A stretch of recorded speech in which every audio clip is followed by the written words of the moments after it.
The massive Arcturus exploration vessel, Celestial Seeker, drifted slowly through the debris field, its sensors sweeping methodically through the ancient battlefield. Commander Trell stood on the bridge, his four eyes blinking in sequence as he studied the holographic display. "Another waste of resources," he muttered. "Nothing but space junk from some forgotten conflict." Officer Kem approached with a data tablet. "Sir, we found something unusual at coordinates 227A.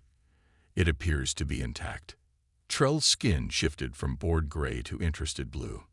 Intact vessels in debris fields were rare. "Show me." The main screen filled with an image that made several crew members chirp with amusement.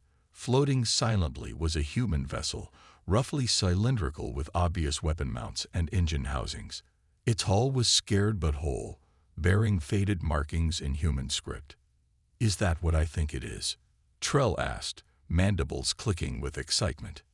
"Yes, Commander. A human warship from their early expansion era," Kem confirmed. "Our database suggests it's a Defender-class vessel, approximately 400 Earth years old." The bridge erupted in chitters of laughter. The Arcturus Confederation had encountered humans only recently, finding them a curious species with decent technology, but nothing that approached Arcturus' sophistication. "Look at those primitive thruster arrays," called out Navigator Prill. "It probably took months to travel between star systems." Trell silenced the laughter with a gesture. "Nevertheless, this is a significant archaeological find. No one has ever recovered an intact human military vessel from this era. Have the tractor beams bring it into Cargo Bay 3. As the crew carried out his orders, Science Officer Lum approached cautiously. Unlike the others, she wasn't laughing. "Commander, I've been studying human history. They were unusual in their approach to technology." "How so?" Trell asked absently, watching as the tractor beams gently pulled the derelict ship toward their vessel. "Humans built redundant systems beyond all logical necessity, and they often concealed their true capabilities," Lum said. "This ship may be more than it appears." Trell's upper eyes blinked dismissively. "Officer Lum, I appreciate scientific caution, but look at it. Those weapon mounts are designed for chemical propellant projectiles. The communication array can barely transmit beyond its own solar system. It's practically a museum piece." "Perhaps," Lum conceded, "but the database indicates this vessel class was never officially decommissioned. It was just replaced." "Are you suggesting this ancient relic might still be functional?" Trell laughed. "It's been floating dead for centuries. I'm merely suggesting caution." "Sir." Trell patted Lum's shoulder with one of his secondary limbs. "We'll be careful. Have your science team conduct a full scan before anyone boards it." 3 hours later, Trell floated in weightless conditions inside the human vessel. Their scans had detected no power, no life signs, and no active systems. The ship was dead, just as expected. "Fascinating construction," Engineering Chief Dorn said, running a scanner over a bulkhead. "Primitive but surprisingly robust." Trell moved through the command center, studying the simple mechanical controls and basic computer interfaces. They relied on physical switches even in space. How quaint. "Sir, should we power it up?" "Our systems could easily supply enough energy to activate its computers," Dorn suggested. "No need," Trell decided. "We'll take it back to Central Station for proper study. The Confederation will be delighted to have a complete human relic for the military museum." As they exited the vessel, none of them noticed the small, flashing light that briefly blinked deep within the ship's systems, a light that winked out as quickly as it had appeared.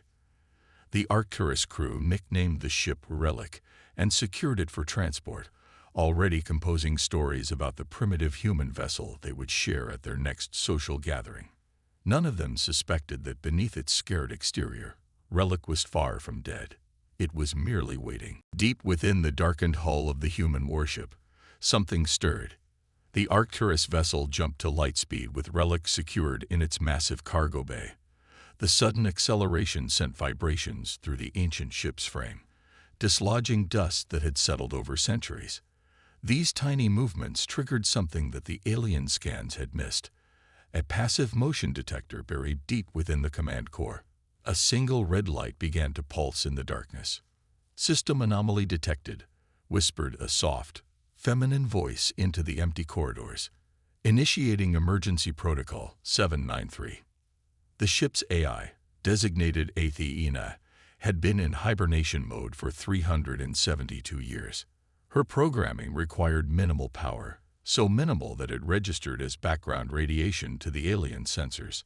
Now, as trickles of energy flowed through long-dormant circuits, her consciousness gradually expanded. Location unknown. External vessel detected. Potential capture scenario. Beginning silent diagnostics. Inside the Arcturus ship, Commander Trell was celebrating with his crew. They had been awarded a significant bonus for recovering such a well-preserved specimen of human engineering. None noticed the faint power fluctuations occurring in Cargo Bay 3. Back aboard Relic, hidden systems were coming online with deliberate slowness. Athena was careful to draw only microsurges of power, nothing that would alert their captors. Critical protocol activated, awakening command personnel. In a sealed chamber beneath the main deck, a chamber shielded by materials that blocked all known scanning technologies, a single stasis pod hummed to life. Frost melted from its surface as the temperature inside gradually rose.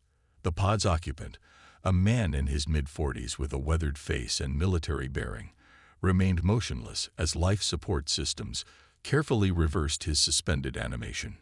"Captain Mercer," Athena's voice called softly. "Emergency revival initiated. Caution advised." Captain James Mercer's eyes snapped open. His first breath was painful, lungs burning as they filled with air for the first time in centuries. He fought the urge to cough, somehow knowing silence was necessary. "Status report," he whispered hoarsely. "We have been adrift for 372 years, 94 days. Approximately 6 hours ago, we were captured by an unknown alien vessel. Scans indicate technology level 7, significantly advanced but not exceptional. They believe our systems are inactive." Mercer closed his eyes briefly, absorbing this information. He had volunteered for the one-way mission, knowing stasis might be lengthy, but nearly 4 centuries. Everyone he had ever known was dust. "Are we the only survivors?" he asked, already guessing the answer. "Affirmative. All other stasis pods failed at year 103. I maintained your pod at priority status as per final command protocols." Mercer nodded, grief momentarily washing over him before training took over. He carefully disconnected from the pod's medical systems and slowly stood. His muscles, preserved by the pod's neural stimulators, were weak but functional. "Show me our captors," he ordered. A small screen lit up, showing camera footage of the aliens examining Relic's outer hull. Mercer studied their 4-armed, insectoid forms with professional interest rather than alarm. "Athena, access recognition databases. What species are we dealing with?" "Species unknown during our era. They call themselves the Arcturus Confederation, based on intercepted communications." Mercer moved to a locker and removed a simple black uniform. "Have they breached secure compartments?" "Negative. They believe they have full access, but security partitions remained hidden." Mercer smiled grimly as he dressed. "And our offensive capabilities. All weapon systems physically disconnected as per hibernation protocol. Estimated time to full restoration, 6 hours under silent operation." The captain checked a small sidearm before holstering it. "And they have no idea what they found, do they?" "Correct. Their communication indicates they believe we are an obsolete relic." Mercer's smile widened as he touched a hidden panel, revealing a command station that the aliens had completely missed during their inspection. "Well, Athena, let's not enlighten them just yet. Begin silent restoration protocol. I want everything ready but dormant." As he spoke, a deep vibration passed through the ship. Mercer steadied himself against a bulkhead. "We've entered a docking bay," Athena reported. "A space station of significant size." "Perfect. Mercer said quietly. Let them bring the wolf right into their flock. Central Station hummed with excitement. News of the recovered human warship spread quickly through the massive space structure, drawing curious onlookers from all levels of Arcturus society. Commander Trell had become something of a celebrity overnight, giving tours to high-ranking officials who came to see the primitive vessel. Note the manual targeting systems, Trell explained, gesturing to what he believed was Relic's weapons console. They relied on visual confirmation rather than quantum targeting. Their reaction time would have been terribly slow. His audience chittered in amusement. Among them stood Director Voss, the station's highest authority, whose 6 limbs were adorned with the golden bands of supreme leadership. Fascinating specimen, Commander, Voss said. The Historical Preservation Council is preparing a permanent exhibition space. They're calling it Early Human War Machines. The Crude Beginnings. More laughter rippled through the group. None of them noticed the tiny maintenance drones that occasionally disappeared into Relic's access ports. Drones reprogrammed by HFY to deliver critical components from the station's own supplies. Hidden in his secure compartment, Captain Mercer watched the aliens through internal cameras. He'd spent 3 days learning their language through HFY's translation matrix while monitoring the station's communications. What he discovered troubled him deeply. They've never actually encountered human military vessels in action, he told HFY. They've only met civilian or research ships. Correct, the AI responded. Their intelligence on human capabilities is severely limited. Before Mercer could respond, an alarm blared through the station. On his monitor, he watched the aliens rush from the cargo bay, their body colors shifting to alert patterns. Athena, what's happening? A ship has arrived at the station. Intercepted communications indicate it is human. Mercer's eyebrows shot up. Human. After all this time? Yes. A diplomatic vessel identifying as the Earth Envoy. They are requesting docking privileges. Mercer felt a surge of emotion, hope, relief, and concern all mixed together. Show me. The screen shifted to an external view, captured from the station's own cameras.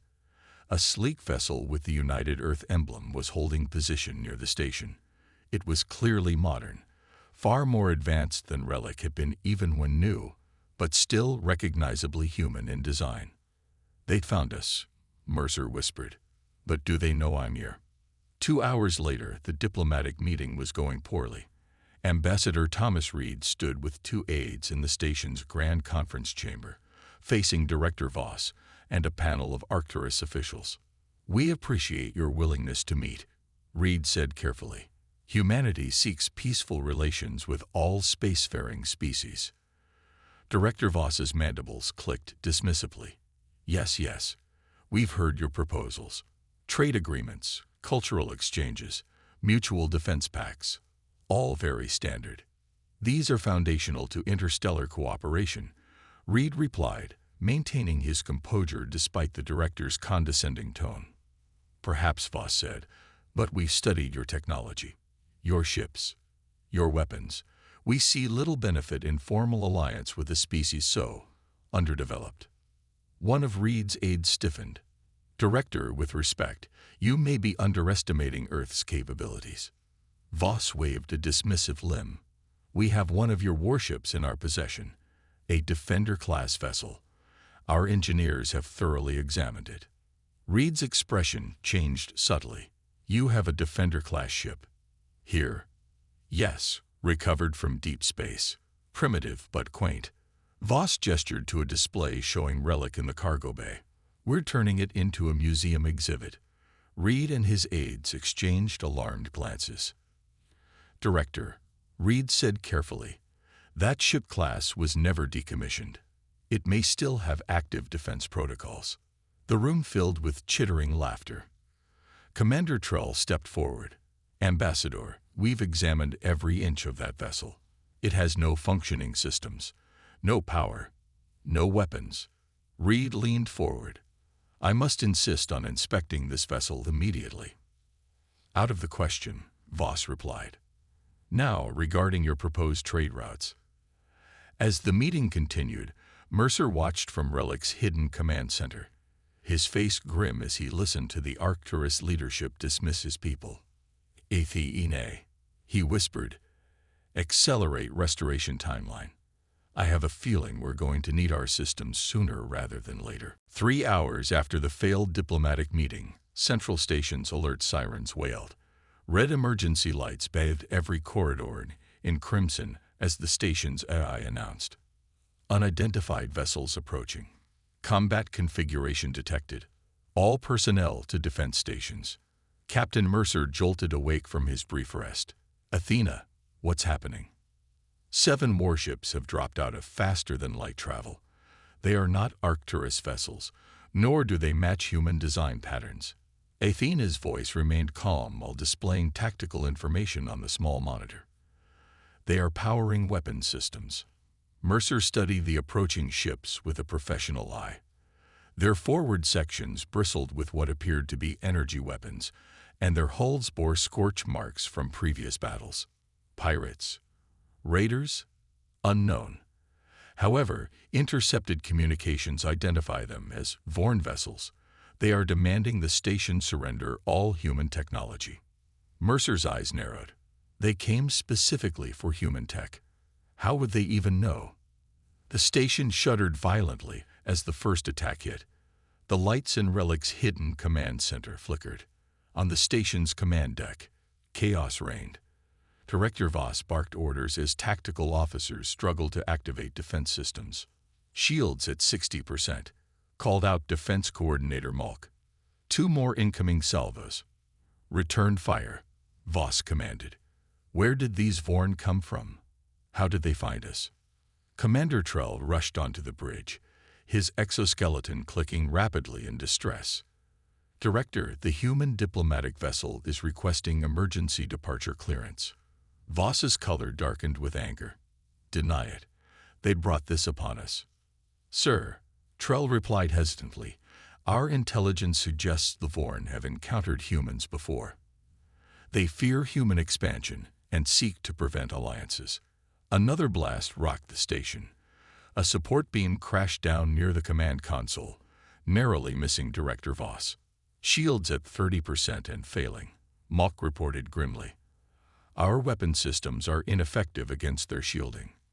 Meanwhile, Ambassador Reed and his team were being escorted to a secure holding area by Arcturus security forces. Reed struggled against his restraints. This is madness, he shouted. Let us help. Our ship has defensive capabilities. The security officer ignored him, roughly pushing the humans forward. As they passed a viewport, Reed saw the Vorn ships firing methodically at the station's shield generators. Their strategy was precise. These were not random raiders, but a coordinated military force. Back aboard Relic, Mercer had made his decision. Athena, what's our status? Main power systems at 78% capacity. Weapons systems at 65% readiness. Hull integrity optimal. Defense shields can be brought to full capacity within 2 minutes. Mercer took a deep breath. The station won't survive this attack. Those Vorn ships are systematically taking out their defenses. Correct. Central Station will be breached in approximately 17 minutes at current attack rates. Mercer strapped himself into the command chair, a chair the Arcturus explorers had dismissed as primitive and mechanical. As his hands touched the controls, the entire console illuminated with holographic displays far more advanced than anything the aliens had detected. What about the human diplomatic vessel? Can they defend themselves? Negative. The Earth Envoy is primarily a diplomatic craft with minimal defensive capabilities. It is currently locked down in docking bay, 7 with Arcturus guards preventing departure. Another explosion rocked the station, larger than before. Emergency klaxons intensified. Station shields have failed, ATGNA reported. The Vorn are preparing boarding parties. Mercer's jaw tightened as he made the call no captain takes lightly. Initiate full system activation. Bring all power systems online. Prepare to break docking clamps. Captain, Revealing our operational status will expose Earth's technological deception. If we don't act, there won't be any humans left here to worry about secrets. Mercer's fingers flew across the controls, activating systems that had remained dormant for centuries. Besides, it seems the Vorn already know more about our capabilities than the Arcturus do. Time to show both of them what a human relic can really do. Throughout Relic's hull, hidden power conduits surged to life. Weapon ports unsealed. Shield generators hummed with energy.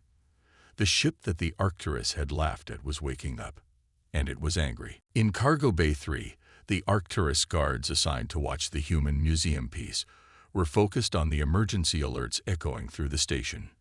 None of them noticed when the first subtle changes began to occur aboard Relic.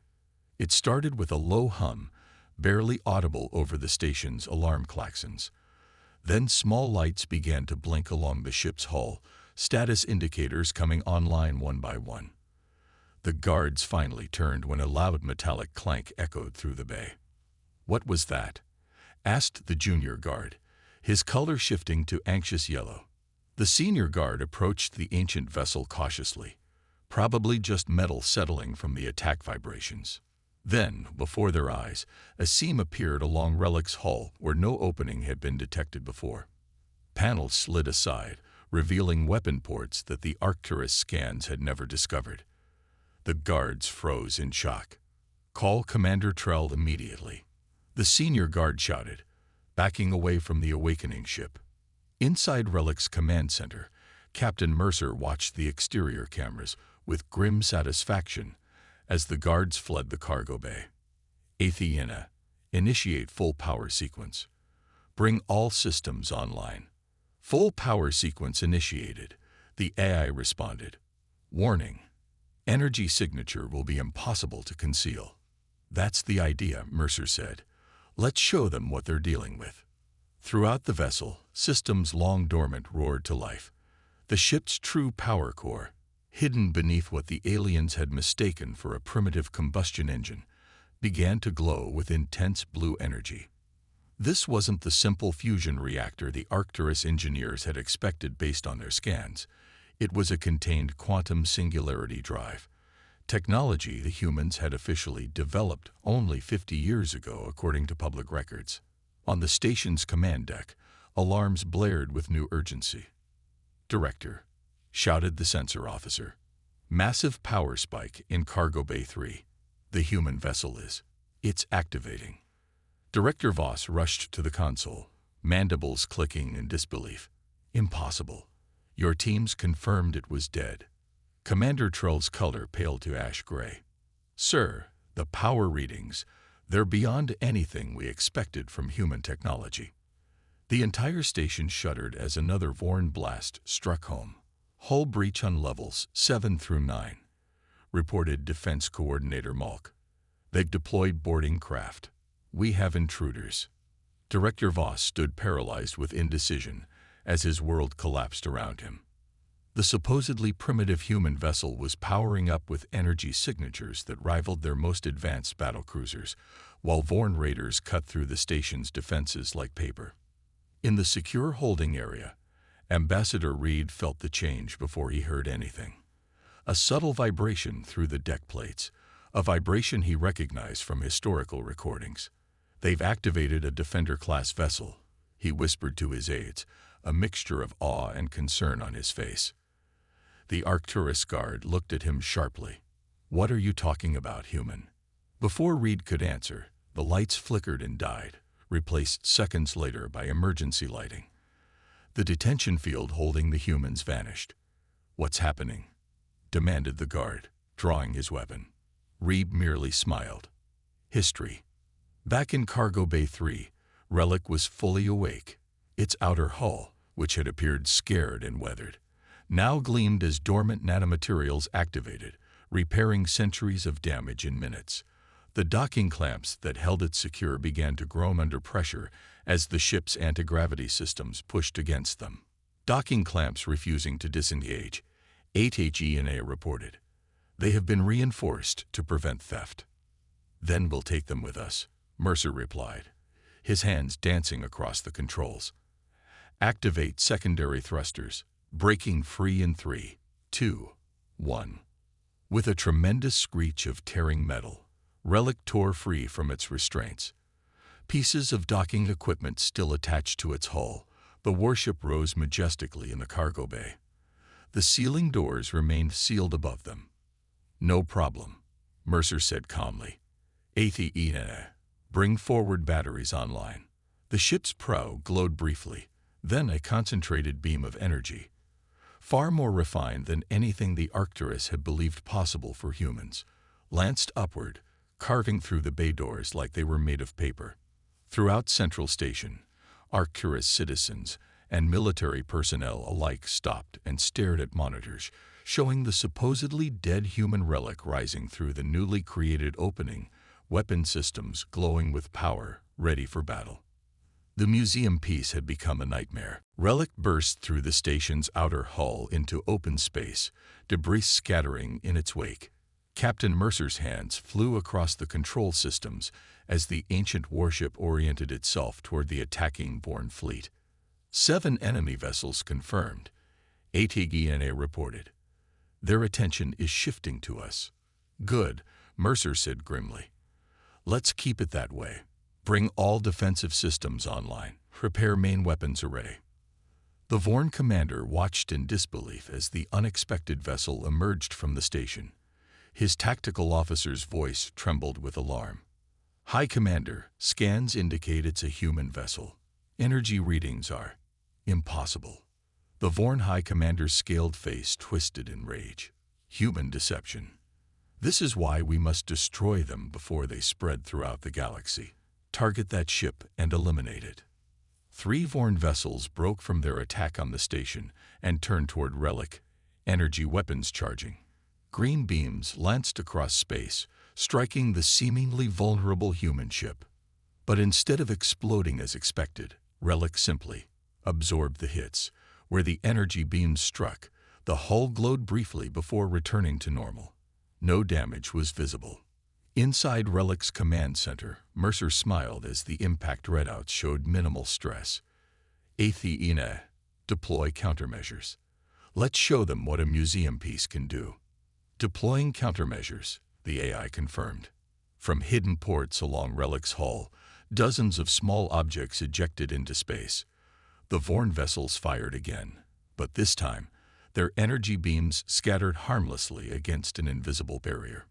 Field disruptors functioning at optimal efficiency, HFY reported. Enemy weapon effectiveness reduced by 87%. On the Arcturus command deck, Director Voss and Commander Trell watched in stunned silence as the supposedly primitive human vessel deployed technology far beyond what they had believed possible. "Those are 10th-generation defensive countermeasures," Trell whispered. "Technology our scientists theorized but haven't successfully created yet." Mercer's voice suddenly came through the station's communication system. "Arcturus Station, this is Captain James Mercer of the United Earth Defense Force vessel Dauntless, formerly known to you as Relic. I suggest you evacuate damaged sections and strengthen remaining shields. I'll handle the Vorn fleet." Without waiting for a response, Mercer turned his attention back to the battle. "Athena, tactical assessment. Vorn vessels have superior numbers, but inferior defensive capabilities. Their weapon systems are primarily focused on penetrating stationary targets. They are not optimized for ship-to-ship combat." Mercer nodded. "Then let's use that against them. Activate maneuver pattern Delta." Relic suddenly accelerated to impossible speed, performing evasive patterns that defied the laws of physics as the Arcturus understood them. The ship's hull, which had appeared to be simple metal, now shifted and adapted, absorbing or deflecting energy as needed. The Vorn ships tried to track Relic's movements, but the human vessel moved too quickly, too unpredictably. It appeared behind one of the Vorn raiders and fired a precise burst from its main weapons array. The Vorn ship's engines exploded, leaving it drifting helplessly. "One down," Mercer said. "HFY, target their command vessel next." The AI's voice was calm. "Calculating optimal approach. Be advised, Captain, The Earth envoy has broken free from its docking bay and is attempting to escape. 2 Vorn vessels are pursuing. Understood. Change of plans. Intercept course to protect our people. Relic surged forward, positioning itself between the diplomatic vessel and its pursuers. The forward weapons ports glowed with building energy. Warning shots first, Mercer ordered. Let's see if they're smart enough to back down. Brilliant pulses of energy flashed across the void, deliberately missing the Vorn ships, but demonstrating pinpoint accuracy. One shot passed so close to the Lid Vorn vessel that it scorched its sensor array. On the Vorn command ship, panic was setting in. High Commander, the human vessel's targeting systems are beyond anything we've encountered. They could have destroyed us, but chose not to. The High Commander hissed in frustration. All vessels, focus fire. Use the station as cover. They won't risk destroying it to hit us. The remaining Vorn ships darted behind Central Station's massive structure, using it as a shield while continuing to fire at Relic when possible. Mercer laughed darkly. Amateurs. Othine. Deploy the ghosts. From Relic's hull, 6 small craft no larger than escape pods detached and moved independently toward the station. These ghosts, stealth attack drones, slipped past the station's perimeter and behind the hiding Vorn vessels. The Vorn never saw what hit them. Energy pulses from the ghosts disabled engine after engine, weapon after weapon. Within minutes, the entire Vorn fleet drifted powerless, their ships intact but completely neutralized. In Central Station's command center, Director Voss could only watch in silence as the human Relic accomplished in minutes what the station's entire defense force could not. They were toying with us, he whispered. All along, they were just toying with us. The command deck of Central Station was silent except for the soft beeping of emergency systems and repair drones. Director Voss stared at the main view screen where Relic, now officially identified as the UES Dauntless, hovered protectively near the crippled station. The Vorn vessels floated helplessly nearby, their systems disabled with surgical precision. They want to open communications, Commander Trull reported, his voice subdued. Director Voss nodded slowly, his 4 eyes blinking in sequence, a sign of extreme stress among his species. Put them through. The screen flickered, and Captain Mercer's face appeared. He looked tired but composed, sitting in a command chair far more advanced than anything the Arcturus had seen during their inspection of the vessel. Director Voss, Mercer nodded respectfully. Your station has taken significant damage. Do you require medical assistance? I have emergency teams ready to deploy. Voss stared in disbelief. You offer help? After how we treated your vessel? Your people? That's what humans do. Mercer replied simply. We help when we can. Ambassador Reed's face appeared beside Mercer's in a split screen. Director, the Earth Envoy is also prepared to offer medical and technical assistance. We carry specialized repair drones that can help seal the hull breaches. Commander Trull stepped forward. With respect, Director, we should accept their offer. Our medical facilities are overwhelmed, and 3 decks remain exposed to space. Director Voss slumped slightly. We accept your assistance with gratitude. He paused, then added, and with apologies. We severely misjudged your species and your technology. Mercer's expression softened. It was a deliberate misunderstanding, Director. May I come aboard to explain? I believe we have much to discuss. 3 hours later, the station's main conference room hosted an unusual gathering. Captain Mercer and Ambassador Reed sat across from Director Voss, Commander Trull, and Science Officer Lum. On a side table, a holographic display showed the Dauntless rotating slowly, its true capabilities now unhidden. The Defender-class vessels were never just defensive platforms, Mercer explained. They were designed as deep space guardians, ships that could operate independently for centuries if needed, protecting human interests even if Earth itself fell. But the technology, Science Officer Lum whispered, still in awe. Your quantum shielding alone is beyond our theoretical models. Humanity learned a hard lesson early in our expansion, Ambassador Reed added. When we first ventured beyond our solar system, we encountered a predatory species that nearly wiped us out. They targeted any race that displayed advanced technology. The Vorn, Commander Trull said with sudden understanding. Mercer nodded. Ancestors of today's Vorn, yes. So we developed a strategy. Our civilian and diplomatic vessels would display moderate technology, while our true capabilities remained hidden within ships like the Dauntless. A sleeping guardian, Director Voss mused, his color shifting to the blue of respectful understanding. Precisely. We have similar vessels positioned throughout this sector of space. Most never need to reveal themselves. But why maintain the deception with peaceful species like ours? Trell asked. Reed smiled gently. Because true allies accept each other based on character and compatibility, not technological superiority. We wanted to establish relations with the Arcturus Confederation based on mutual respect, not fear or envy of our technology. Director Voss stood suddenly, his posture formal. Captain Mercer, Ambassador Reed, on behalf of the Arcturus Confederation, I extend our deepest gratitude and formal recognition. Your actions today saved countless lives.